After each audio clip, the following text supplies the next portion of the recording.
Well, there aren't any homework questions because we haven't had a homework assignment yet from this here.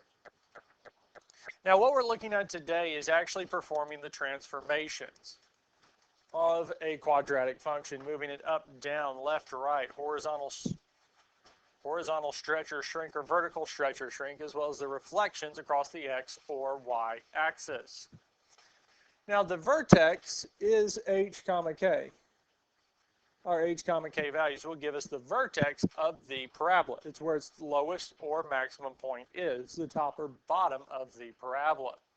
Because when we look at a parabola, the lowest point here would be the vertex, would be the vertex of the parabola. It would tell us where the bottom or the top of the parabola is. Because if it's going down, this point up here would be the vertex, and it's always the point h comma k. It's always going to be the point h comma k. Now, when we look at most of the transformations, well, we have this here.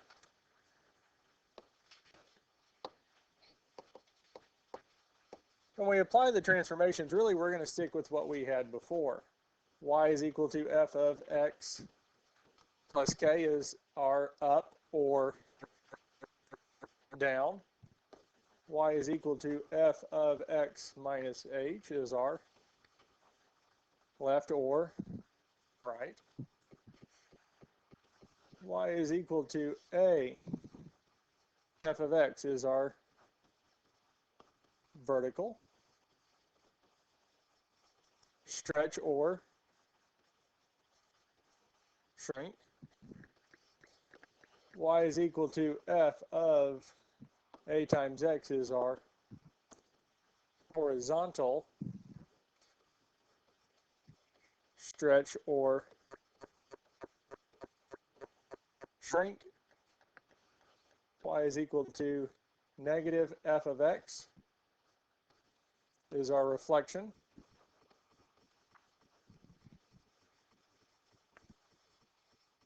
Across the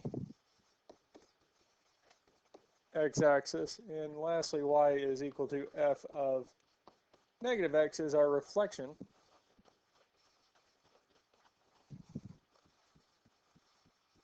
across the y-axis. Now all of these here are from chapter 1.3. When we talked about the movements of the functions, yes. The one before the body, does it just say negative f of x? Negative f of x, yes. Are all of the transformations we had for moving a function up, down, left, right, vertical stretch or shrink, horizontal stretch or shrink, or reflection across the x-axis or the y-axis when we're actually applying them.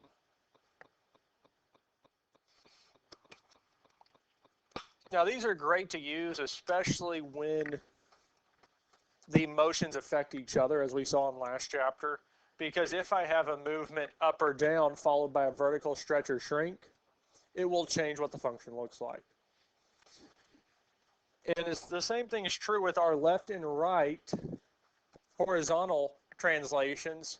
If I have one of those before or after a horizontal stretch or shrink, because those can affect each other. And the order in which we do them matters. On some, others it won't. So doing these here and using these forms will work every single time, no matter which ones we do in what order. Because it will always give us the same thing. So the first problem we're going to look at is let G be a vertical stretch by a factor of 2 and a reflection in the x-axis, followed by a translation of 3 units down of the graph f of x equals x squared. Write a rule and identify the vertex, or find what the new function is. So our first one that we have is what? Highlighter. By a factor of 2. Well, vertical stretches are y equals a times f of x. Well, what's our value of a? 2. So we have 2 times f of x.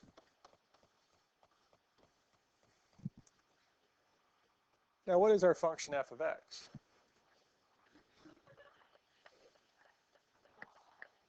It is what?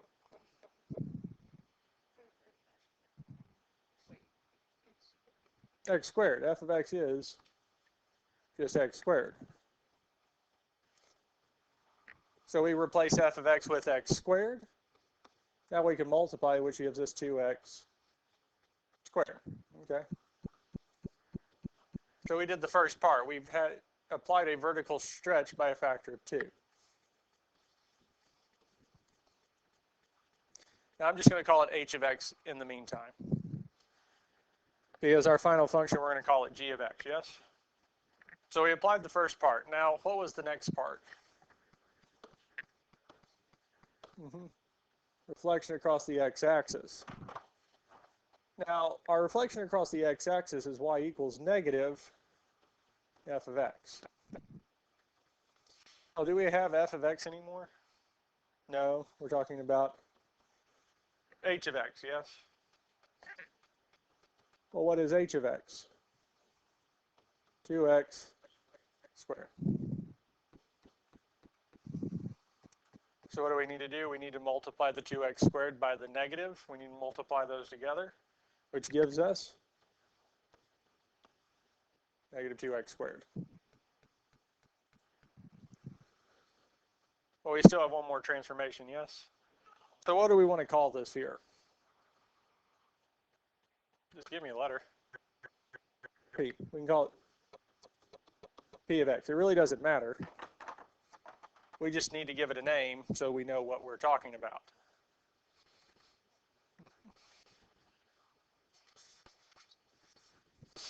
Any questions on this here?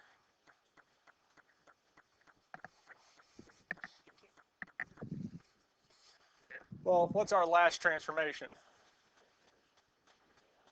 And it's down. Well, this is our y equals f of x plus k. Well, we don't have f of x anymore. We're talking about, and this would be plus, well, plus what? Negative 3, or we can just say minus 3, yes? Well, what is p of x? Negative 2x squared, and then we have minus 3. I could put this in parentheses and then drop them and get negative 2x squared minus 3. Rewrite that so it looks a little cleaner. 2x squared minus 3, and this would be our g of x.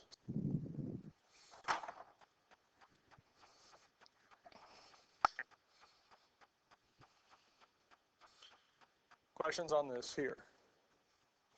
Now, I will say, actually, I want to check this and see.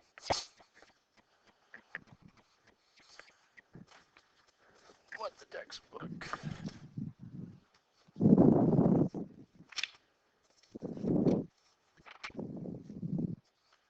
2.1.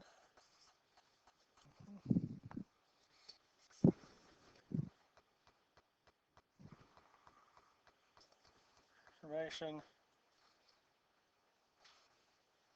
Yep. Well, what the book would do is actually just use our a times b of x minus h plus k and plug it in. Well, we know that the reflection across the x-axis deals with a, vertical stretch of 2, so we'll plug negative 2 in for a. Down 3, we'll plug negative 3 in for k, and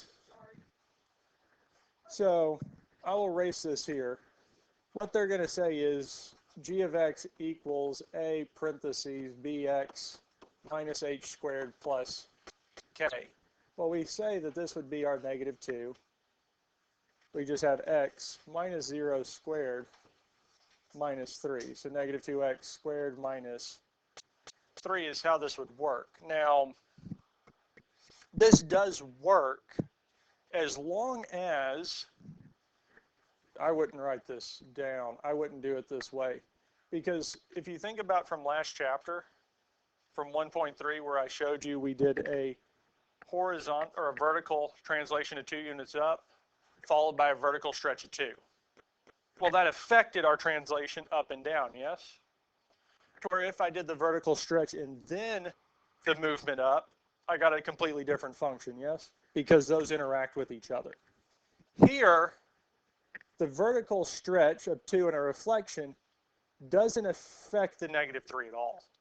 So I can just plug them in and I'm fine. But if it was the other way around, then it would be affecting that -3 and how it comes out.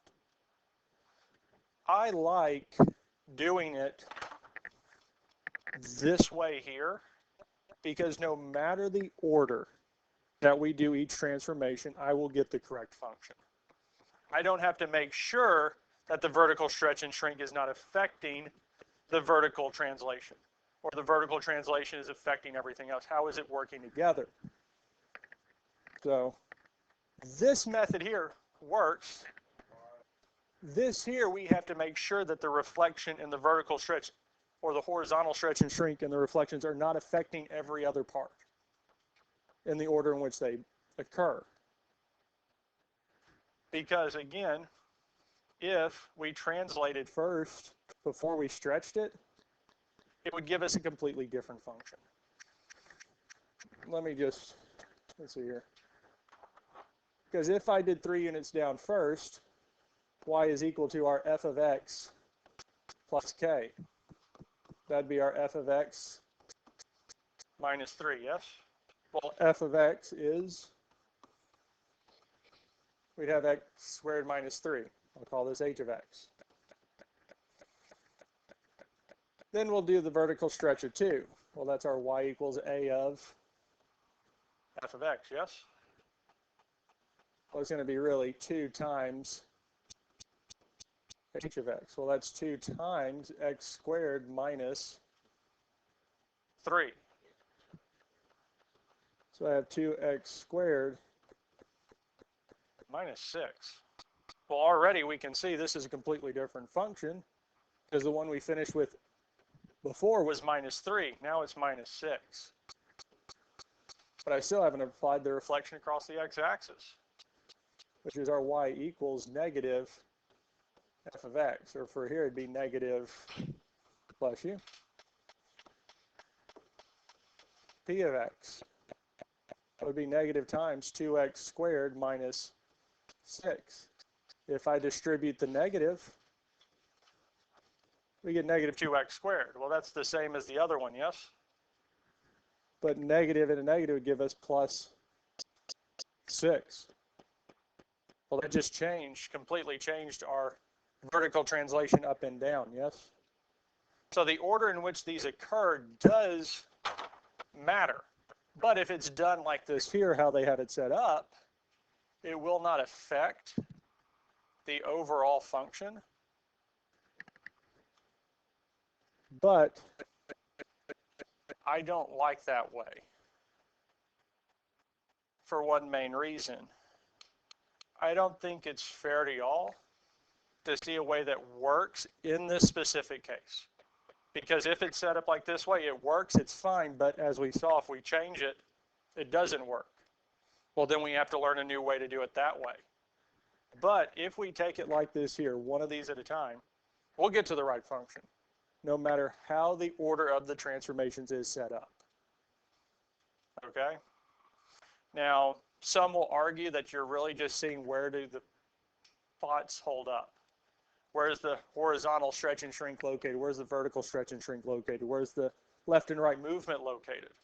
Where's the up and down movement located? That's fine. But why do it that way and then have to relearn it?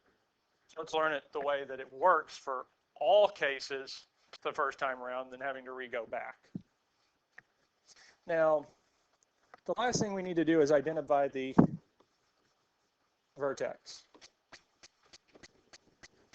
And vertex will always be h, comma, k. H is inside the parentheses being added or subtracted from x, yes?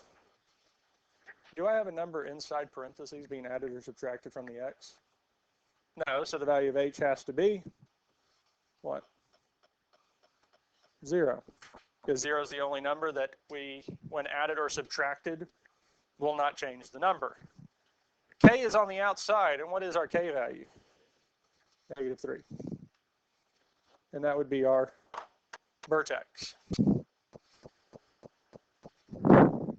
Now, normally we can just grab these here. The only time that we have to be careful is if, so last Friday when I put up that extra example, the -2 or -3 parentheses -2x plus 6, and we had to factor the 2 out because of the horizontal stretch or shrink, that'll be the only time it'll affect it, but that's only if we have both.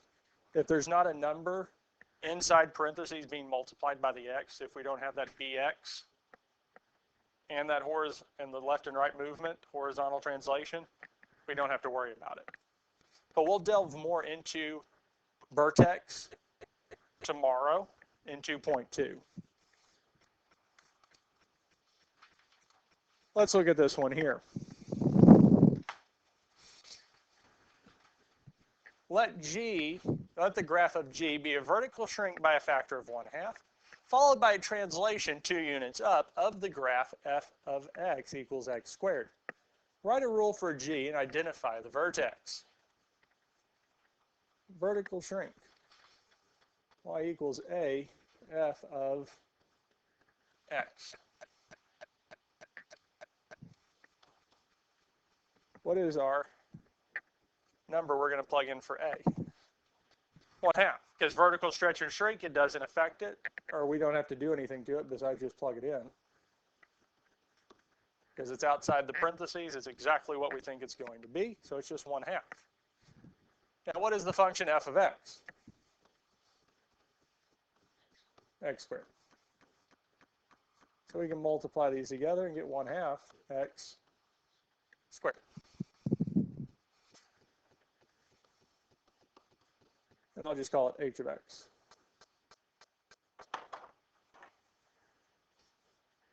Done. And then 2 units up, well, that's our y equals x plus k. We really don't have f of x anymore. We have, and our k is plus 2.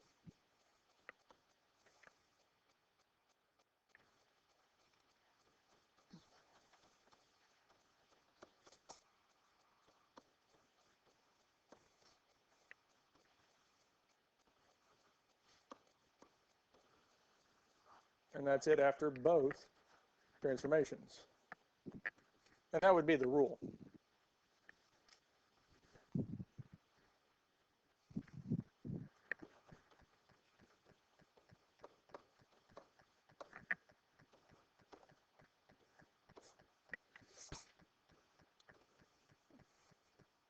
Because again, we don't have a value inside the parentheses.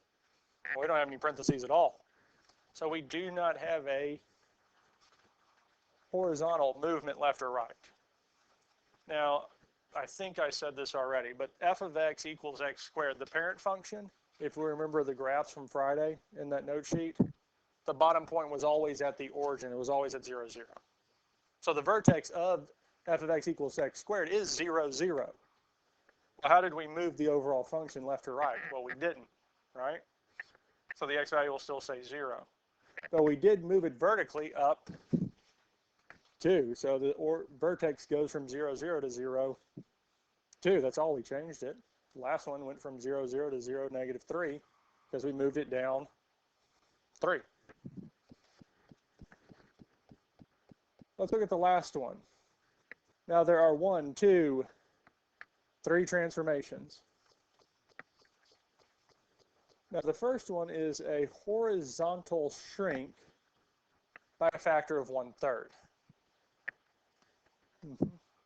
Exactly. Our horizontal stretch or shrink is our y equals f of a times x.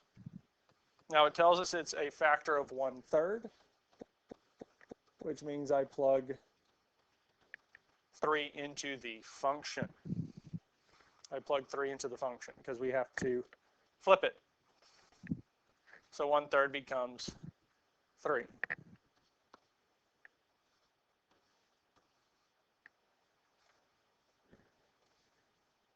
Now, I don't have f of x anymore, because this is our starting function. I have f of 3x, so I have to replace every x with 3x. So that's 3x squared.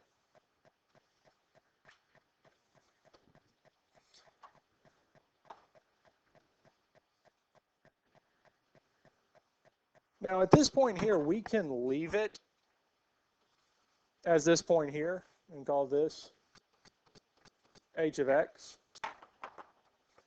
or we can actually square that. The only reason I wouldn't square this term is if I had a horizontal translation, a movement left or right. In essence, if I had 3x minus 1 squared and I'm looking for the vertex in these kind of pieces, I'm not actually solving for anything. I'm not trying to find out what value of x makes this function equal 0, and we'll get there. I'm going to leave it.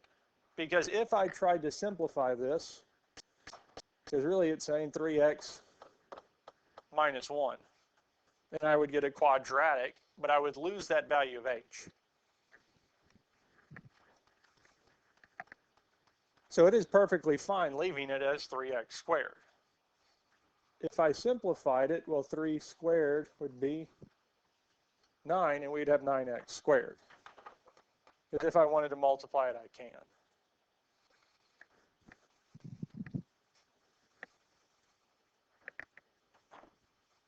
Now, the next transformation is a reflection across the y-axis. And our reflection across the y-axis is y equals f of negative x. F of negative x. Well, here it's really saying h of negative x, because we don't have f of x anymore. We're talking about h of x.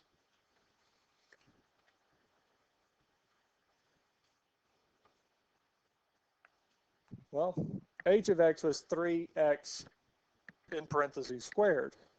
Well, now I have h of negative x, so I need to replace the x with negative x. So we have 3 parentheses negative x, close parentheses, squared.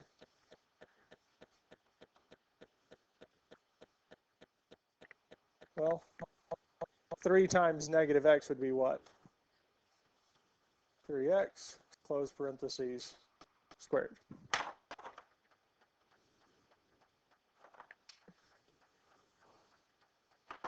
So I'm doing this down here below if you would have taken 3x and squared it and gotten 9x squared. Because we would do the same thing, except I would have 9 negative x squared.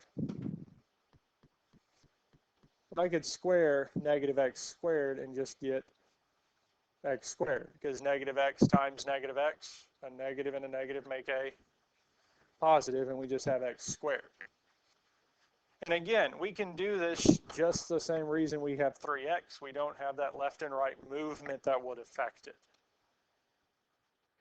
But it is perfectly fine of just leaving it as 3x inside the parentheses.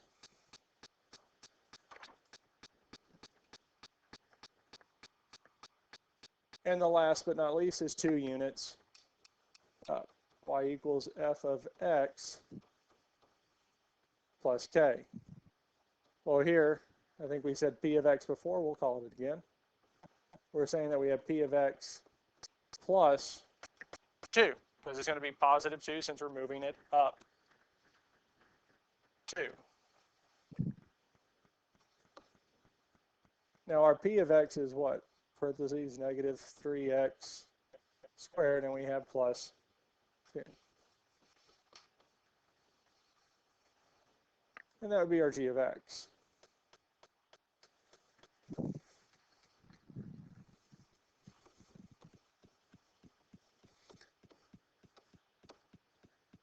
Vertex is still h comma k, 0, 2, because we didn't move it left or right, so the h value is still 0. K value is positive 2.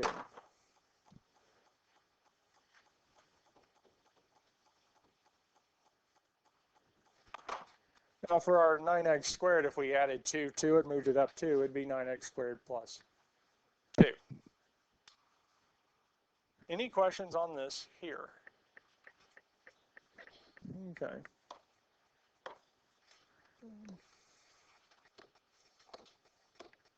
Let's look at some graphs. Now, the x squared function is this here. Now we said negative 3x squared. This here is the function we found at the end, yes? Now I wrote out another one, which was 9x squared plus 2.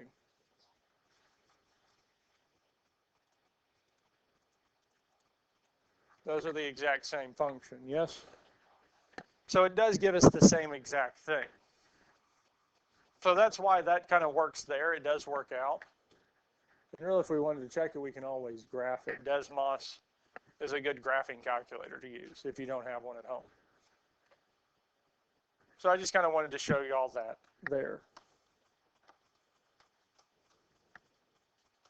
Any questions on any of this here? And that is it. That is what we're doing today. So your homework is 3 through 11 odd, 17 through 21 odd, 27 through 29. Now you do not have to graph any of these here. I'm not asking you to graph them. It's mainly about describing the transformations. What transformation occurred from the original function x squared to the one that was given to you. So you do not have to graph them.